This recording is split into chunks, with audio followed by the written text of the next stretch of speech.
Que coisa boa poder chegar ao seu coração novamente. Mais uma semana, espero que você esteja bem, onde quer que esteja, para a gente ter esse momento aqui, Memento Vivere, um momento semanal de perceber um pouco mais a vida, de fazer algum refinamento emocional, de trazer para você algumas percepções, algumas coisas que talvez você já tenha pensado nelas ou talvez não. Quem sabe algumas coisas que eu tenho conversado aqui, que eu tenho trazido, são coisas que você não tinha parado para pensar ainda.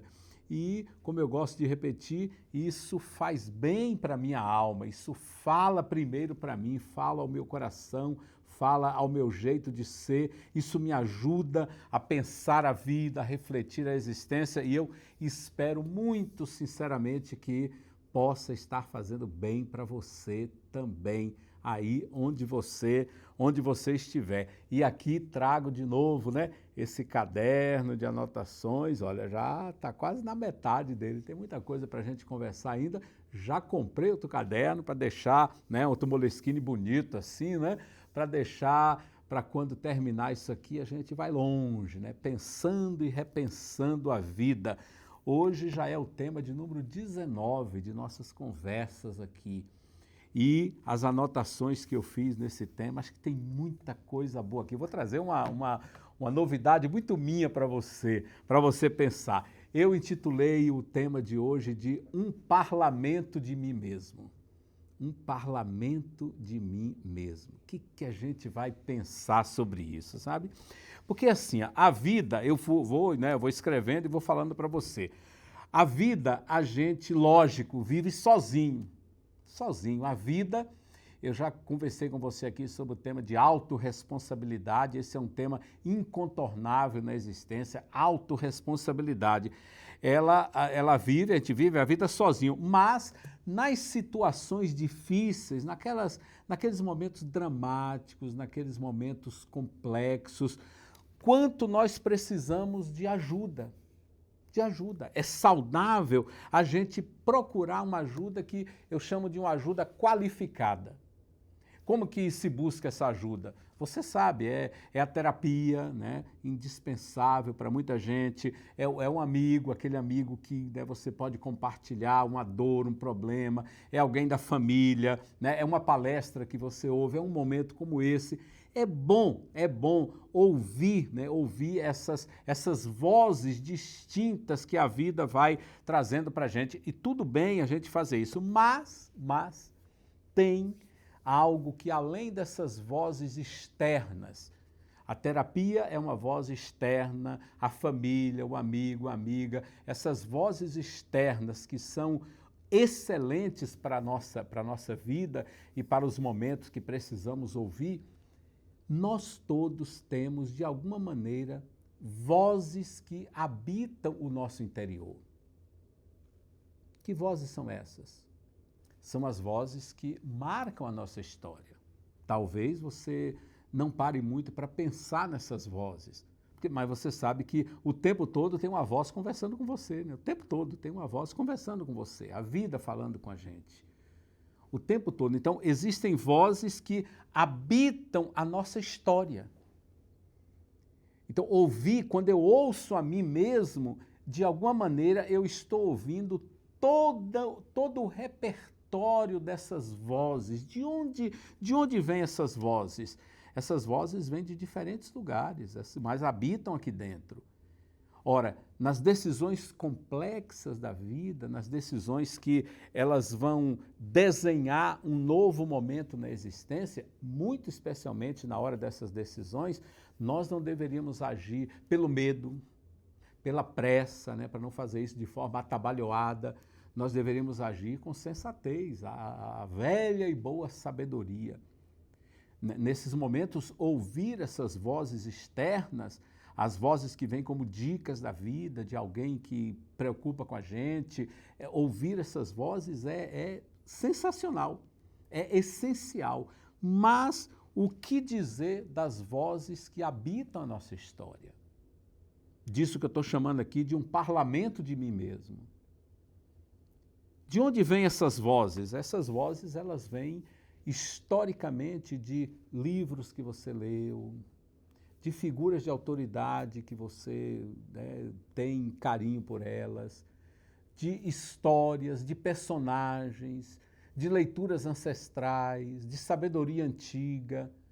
Olha que coisa maravilhosa, você tem, né, não sei o tamanho, cada um tem o tamanho, mas cada um de nós tem um repertório de vozes interiores que habitam a nossa história.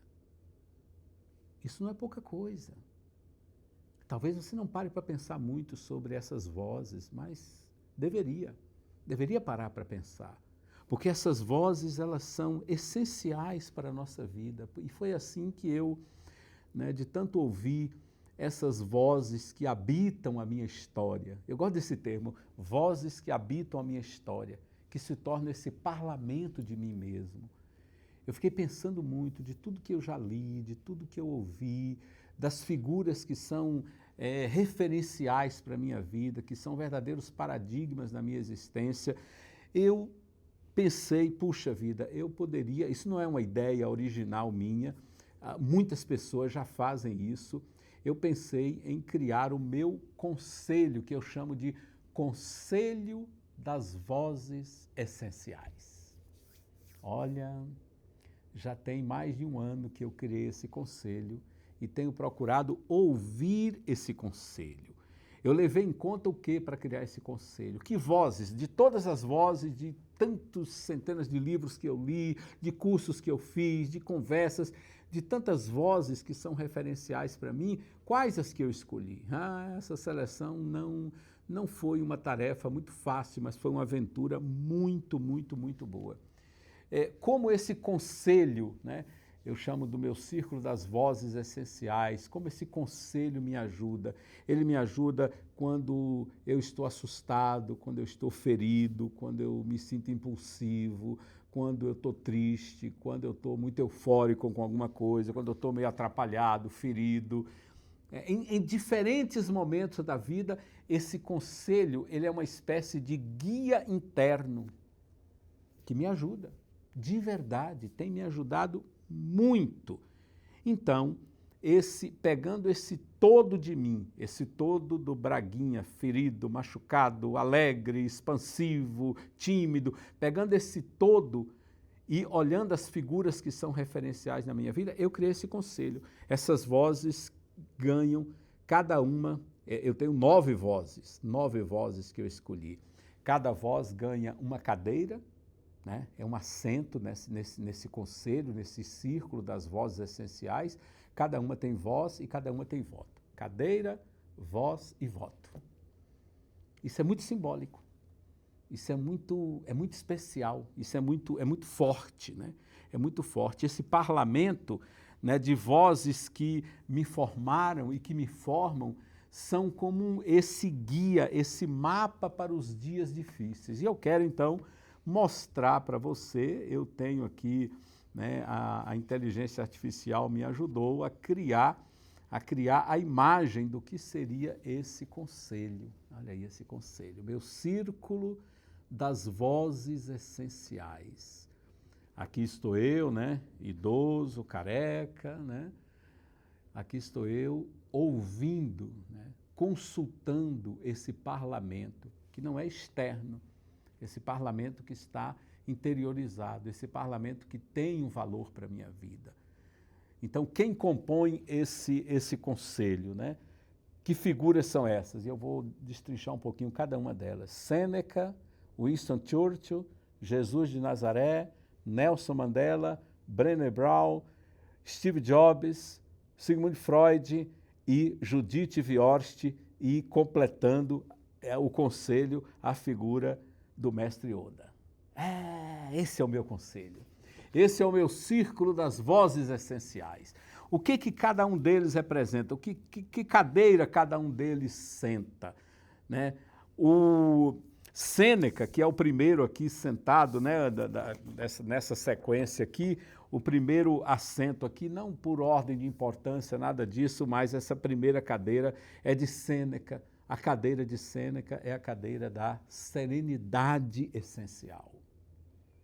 Sêneca foi um dos grandes filósofos da escola de filosofia estoica. O estoicismo tem muita coisa que eu não gosto, mas tem muita coisa que eu gosto. Nessa cadeira de Sêneca, que é a serenidade essencial, eu reflito sempre que eu vou colocar uma essência de cada um desses personagens. A vida fica mais leve quando deixo de lutar pelo que não controlo.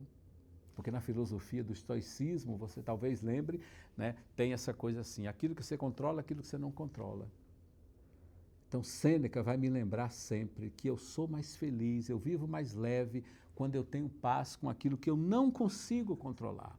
Quando eu deixo aquilo que eu não consigo controlar e vou trabalhar com aquilo que eu consigo controlar. A cadeira 2 aqui, olha, Winston Churchill, essa cadeira é a cadeira da coragem inquebrantável.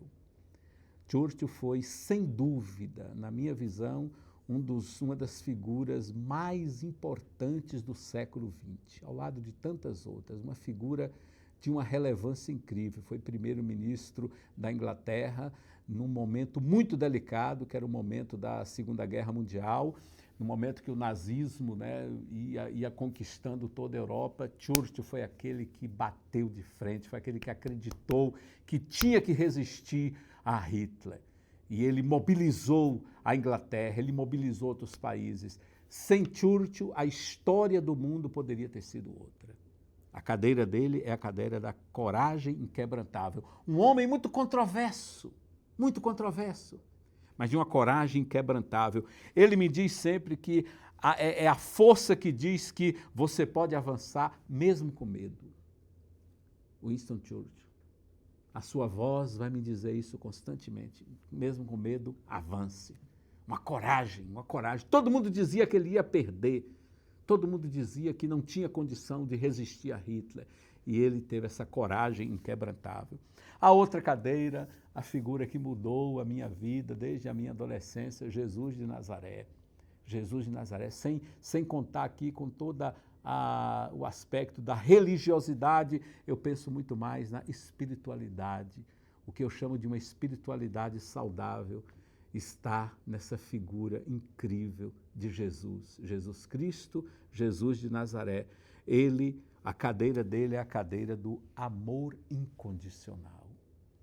Toda vez que a gente está com dúvidas sobre essas questões, o amor incondicional deveria falar mais alto. É a lembrança de que escolher o amor é sempre maior do que estar certo. Amor incondicional, amor que não impõe condições. O amor que se entrega, o amor que redime, o amor que se torna tudo. Essa é a cadeira de Jesus de Nazaré, do amor incondicional. A outra cadeira é a cadeira aqui, ó, de Nelson Mandela. Nelson Mandela, um homem que viveu quase 30 anos como prisioneiro no maldito regime do apartheid na África do Sul. Mandela sai da prisão para se tornar o primeiro presidente negro da África do Sul. E ele muda a história. Tudo aquilo que poderia ser, porque depois de décadas com os brancos dominando e tornando a vida dos negros um inferno, Mandela é aquele que, ao invés de promover o que muitos queriam, um revanchismo, ele promove a reconciliação. Por isso a cadeira de Nelson Mandela é que eu chamo de reconciliação vitoriosa. Ele é a lembrança de que a gente tem uma sabedoria que vai nos provar que perdoar não apaga o passado, mas perdoar impede que o passado apague a sua vida. Mandela, contra todos os prognósticos, se torna alguém que busca uma reconciliação para o seu povo. E isso muda a África do Sul. Me influencia a vida. A outra cadeira aqui é uma escritora fantástica. Duas cadeiras são de escritores. E eu escolhi duas escritoras, Brené Brown. Os livros delas são simplesmente extraordinários. A cadeira dela é a cadeira da coragem vulnerável. Ela fala muito dessa coisa da vulnerabilidade, dessa coragem, a coragem de ser vulnerável. A presença que me ensina que abrir o peito é o início de uma força que vale a pena. quando eu sou vulnerável de uma forma correta, quando eu me ponho no lugar certo, eu me torno alguém muito, muito melhor. Os escritos dessa grande mulher que é Brené Brown, ela vai me lembrar isso. A outra cadeira tem que ver com Steve Jobs. Eu chamo da cadeira de inovação visionária. Um homem que marcou o seu tempo, com todos os senões que se tem sobre ele, ele marcou o seu tempo. A voz que pergunta, como Jobs perguntava sempre, e se desse para fazer melhor? E foi assim que ele mudou a história, foi assim que tudo o que foi construído da Apple durante o período de sua vida se tornou assim, simplesmente extraordinário. A inovação como presença. A outra cadeira é a cadeira de Freud.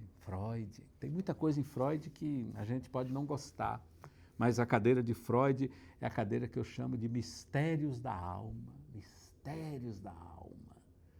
Ele aprofunda em buscar os mistérios, ele é a consciência de que muitas vezes o que eu digo não é exatamente o que eu sinto. Essas camadas subterrâneas da alma, buscadas por Freud, trazidas à luz por Freud, têm ajudado milhões de pessoas ao longo do tempo, nunca se torna velho, aquilo que Freud escreveu, mesmo com todos os questionamentos que se tem, eu tenho também, todos os questionamentos que tem sobre algumas coisas dele, a sua busca pelos mistérios da alma foi uma coisa fantástica.